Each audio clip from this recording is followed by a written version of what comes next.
Le pass sanitaire demandé depuis lundi à l'entrée de tous les restaurants, tous ou presque. La règle a son exception. Les établissements qui accueillent une clientèle de routiers sont exonérés pour permettre aux chauffeurs de poursuivre leur activité dans de bonnes conditions. Exemple en Côte d'Or avec Guillaume Desmales et Tiffen Pfeiffer. C'est une pause toujours très attendue dans sa journée.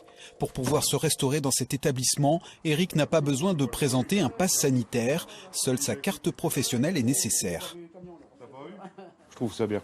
Moi, je devrais faire comme ça partout dans les restaurants. Je vois pas pourquoi on devrait présenter un pass pour aller manger, quoi. Nous, où on va livrer la plupart du temps, les gens n'ont même pas de masque ou quoi que ce soit. Donc, vous savez, moi, ça me fait bien rire tout ça.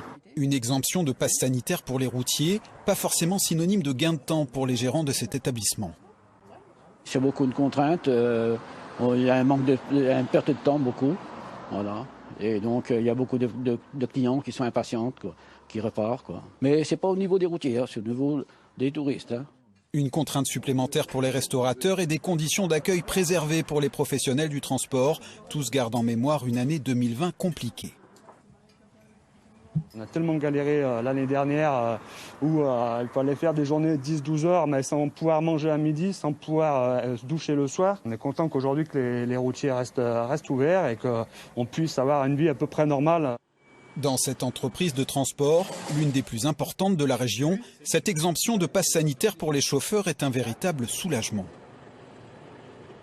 Ce qui était surtout en jeu, c'était les conditions de travail de nos conducteurs qui partent, comme je vous l'ai dit, à la semaine et qui ont besoin d'avoir aussi des conditions décentes. Chacun est encore libre de pouvoir se faire vacciner ou non. Donc à partir de là, c'est pas du tout d'actualité de devoir forcer nos salariés à être vaccinés ou non.